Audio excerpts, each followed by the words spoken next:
Good morning. Welcome to Madison Avenue Baptist Church's online service. My name is Heather Ketchum. I'm the assistant minister here at Madison, and welcome. As you all know, we are continuing our series entitled Ain't No Mountain High Enough, 4 Steps to Facing Any Obstacle, and this morning we are talking about hope.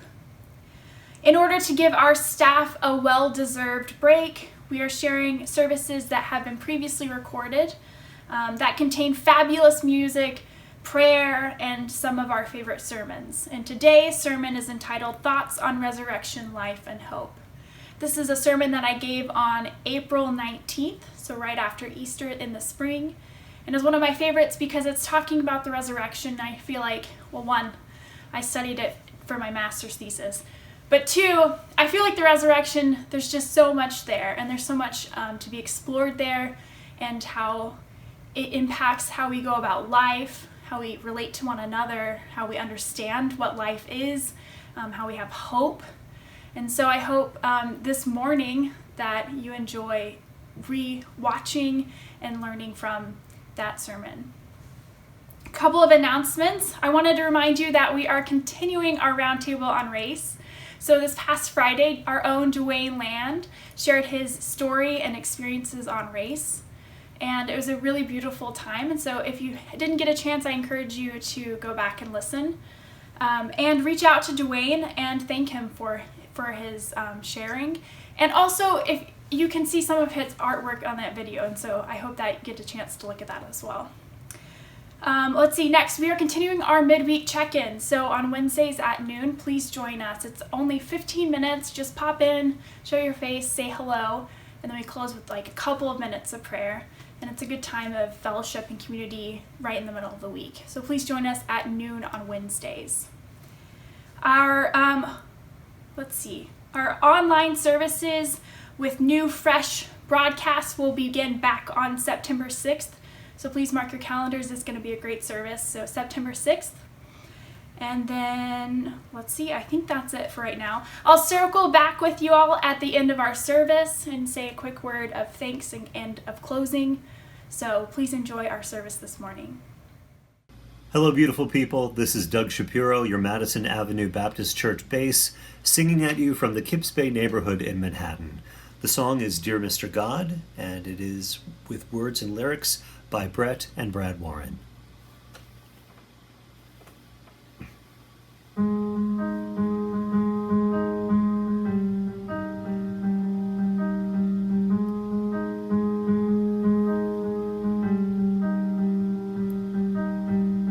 Dear Mr. God, I'm writing you today because it seems like lately I've forgotten how to pray. I know I don't need this pen, but everybody likes to get a letter now and then. I'm sorry for not writing more, 'cause I need you, but it's hard to see why anyone as big as you needs anything from me. I know you're there, so how you been?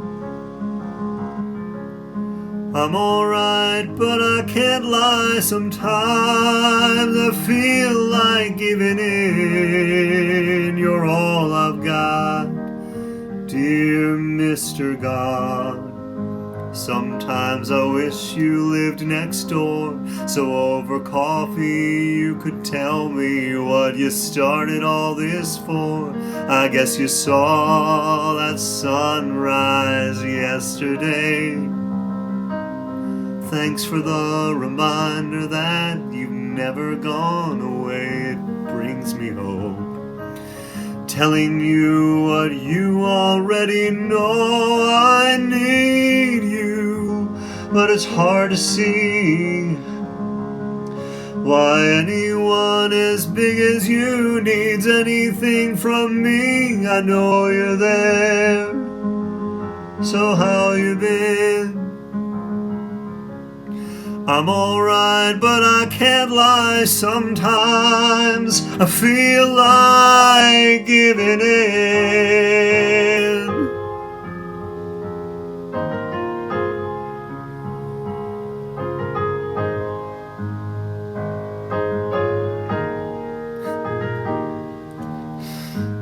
Mr. God, tell me, do you ever cry when we forget to thank you for the good things in our lives? I know I can't always understand why you do the things you do, but I know in the end I'll make it through. If I stand next to you, so here I am. Dear Mr. God, I'm writing you today because it seems like lately I've forgotten how to pray.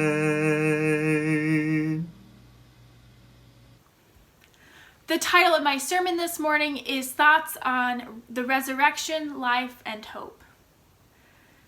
So I have this friend with a plant, and I recognize that I am telling you another friend with plants story, and before you ask, it's a different friend with the plant. That's not the friend with the fake plant. This is a different one. But probably worth noting at this point that I tend to make friends with people that don't have great track records with plants. So make of that what you will. So I have this friend with a plant. And I don't really know plants that well, so I don't know what kind of plant it was. But it was like a medium-sized plant with like a bunch of leaves and kind of looked like basil. Kind of like your classic windowsill plant, house plant. So I go and visit her one weekend, and we're sitting in her living room, and I look over and I see this plant, and it's looking rough. I'm talking like the leaves are like drooping over, and the branches, I don't really know how you describe that. It's drooping over and dried up and shriveled and just like looking real rough and real sad. And I'm like, hey, I think your plant's dead, like, and she's like, oh, no, it's fine, it's not dead, I just need to water it, and once I do, it'll be fine, and it'll be good. And I'm like, I'm pretty sure that's dead, but whatever, like, it's your plant. Didn't quite believe her, because definitely looked dead. So we go on with our evening and our plans and living our best life, you know. And the next morning, I wake up and I look at the plant, and I kid you not, this plant came back to life.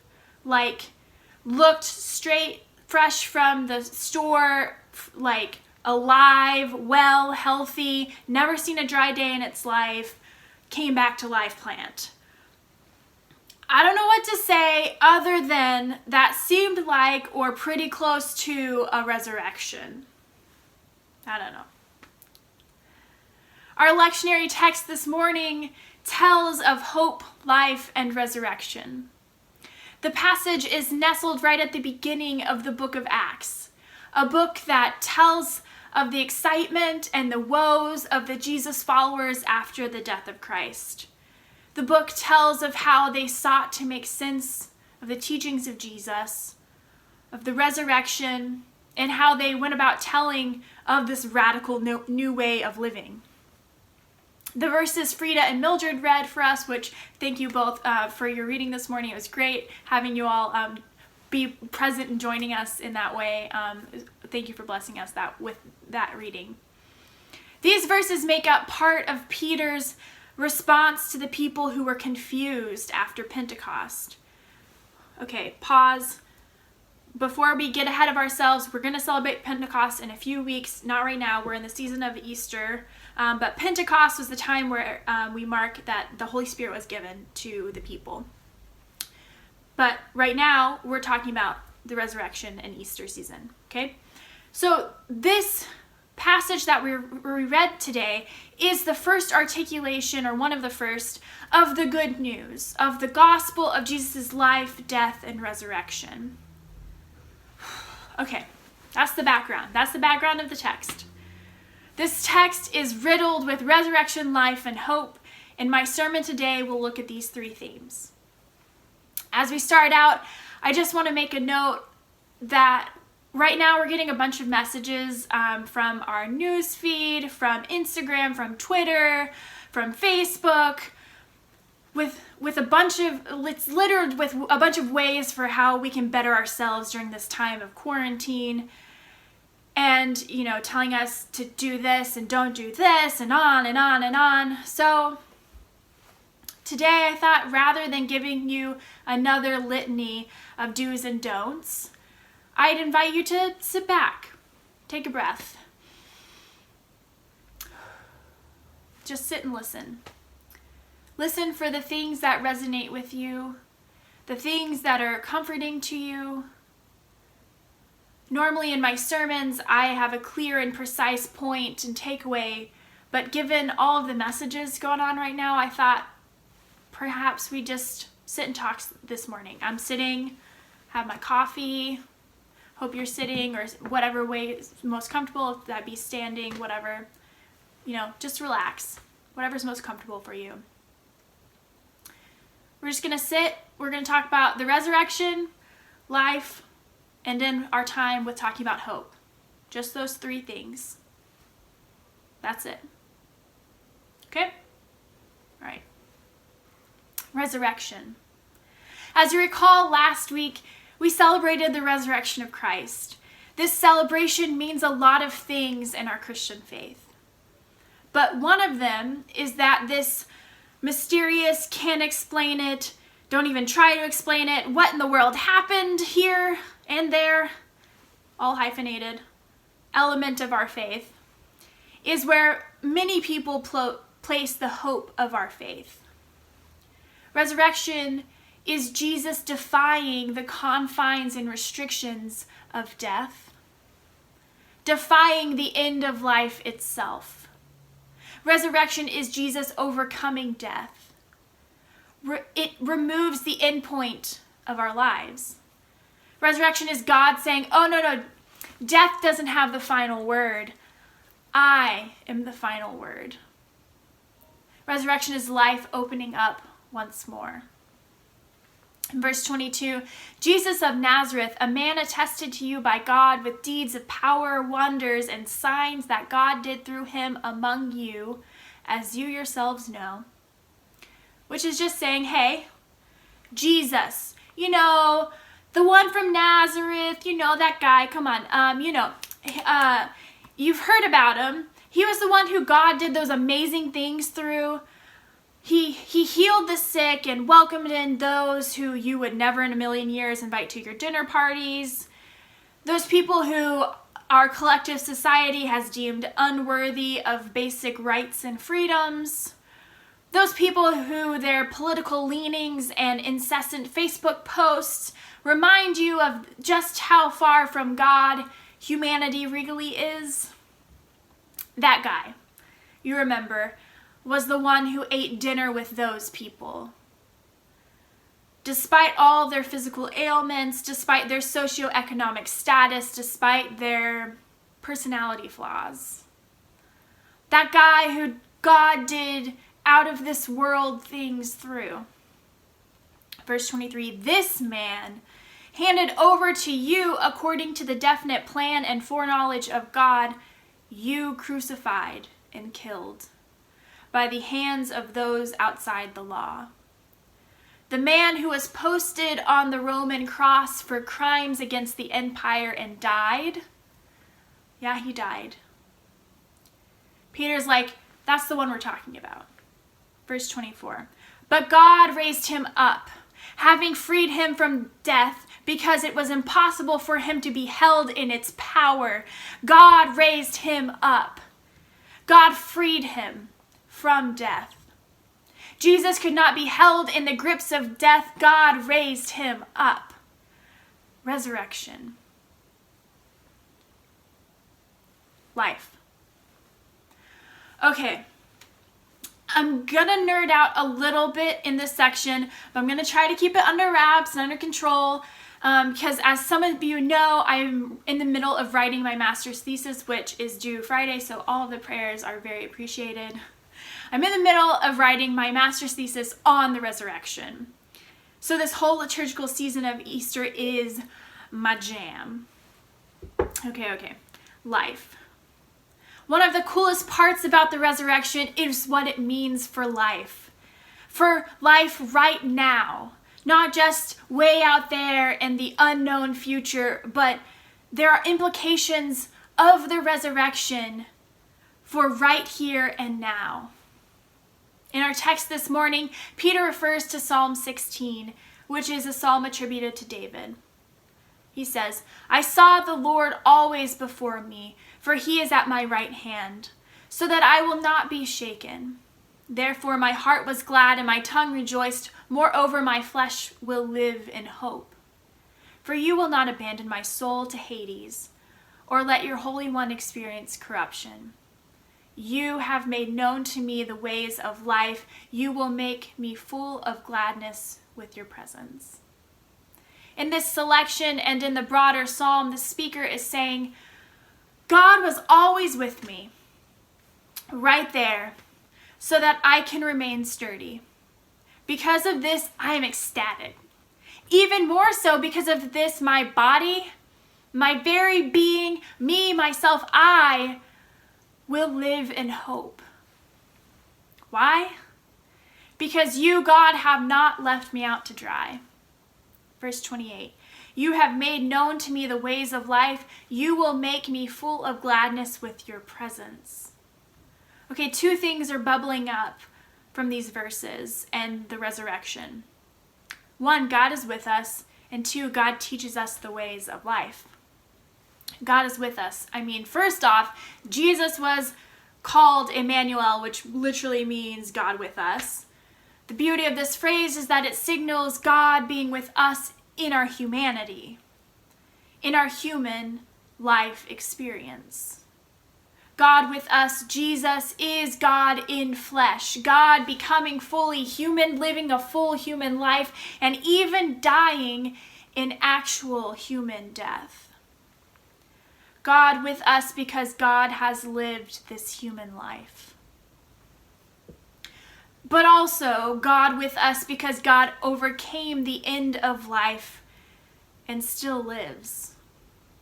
Again, resurrection is Jesus defying the confines and restrictions of death, defying the end of life itself. Resurrection is Jesus overcoming death.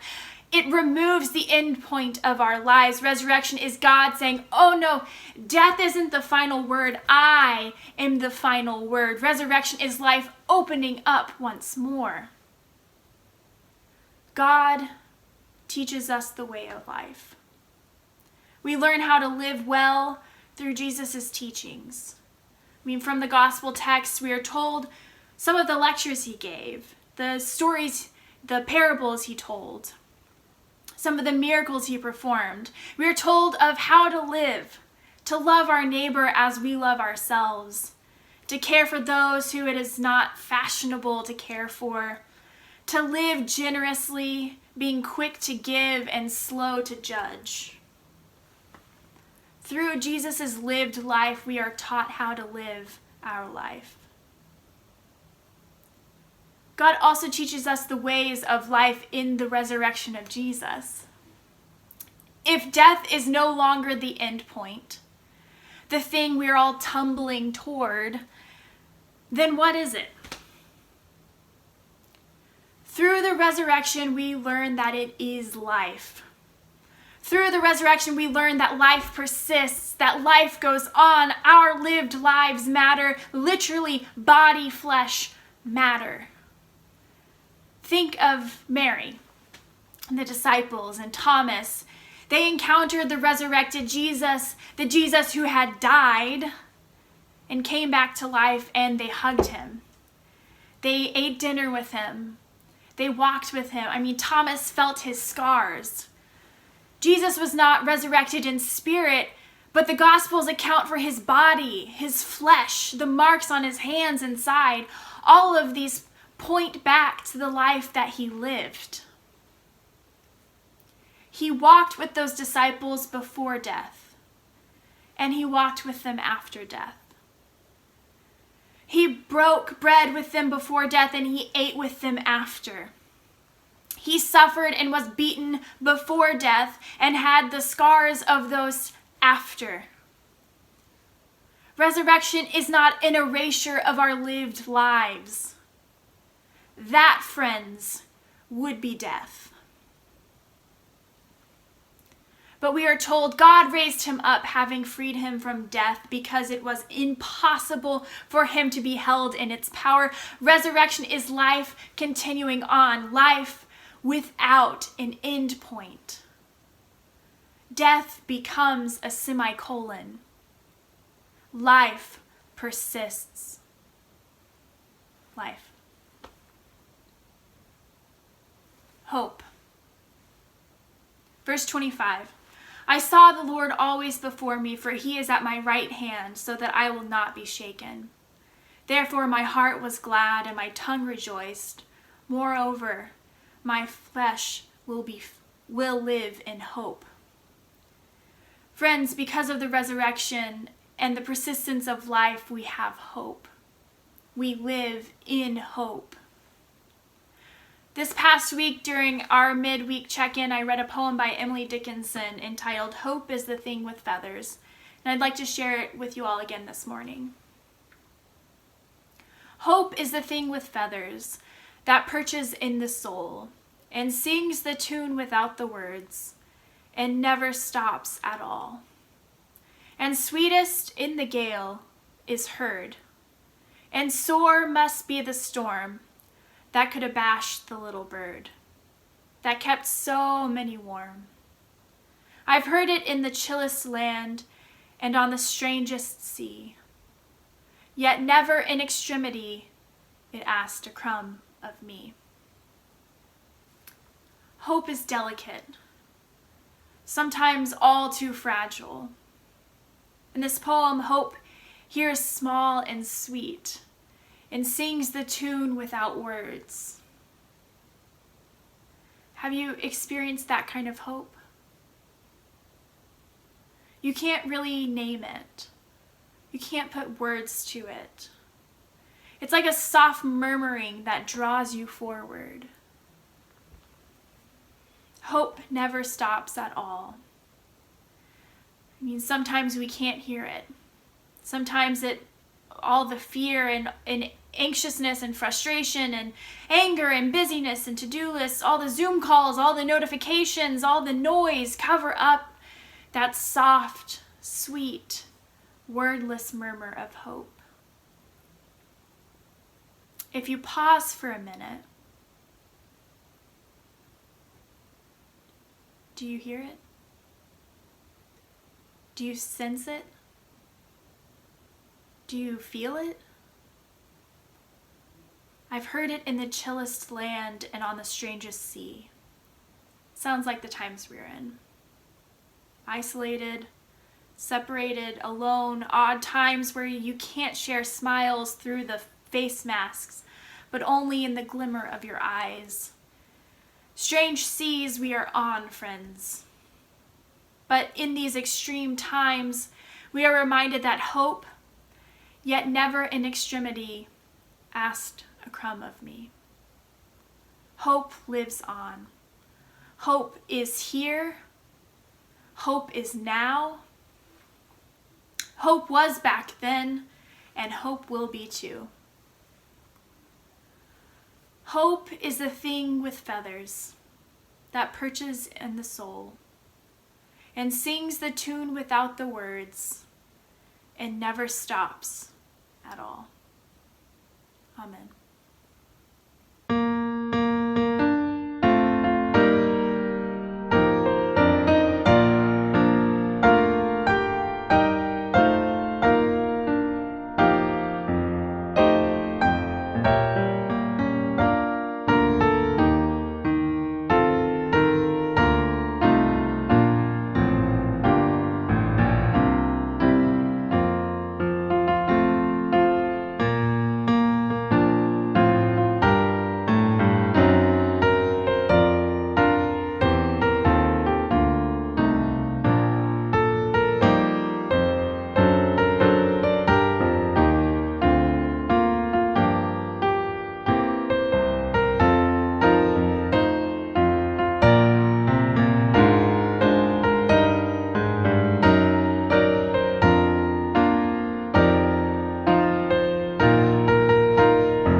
Thank you so much for being a part of our service this morning. Know that Madison is a place where you are always welcome. I enjoyed revisiting this service with you all and thinking through resurrection and life and hope and worshiping with you all. Thank you for being a part. We look forward to joining you all next week as we continue this series. If you all need anything, please reach out to us at info@mabcnyc.org. We'd be happy to offer prayer and to just check in and see how you're doing. I hope you have a great week and look forward to seeing you next week.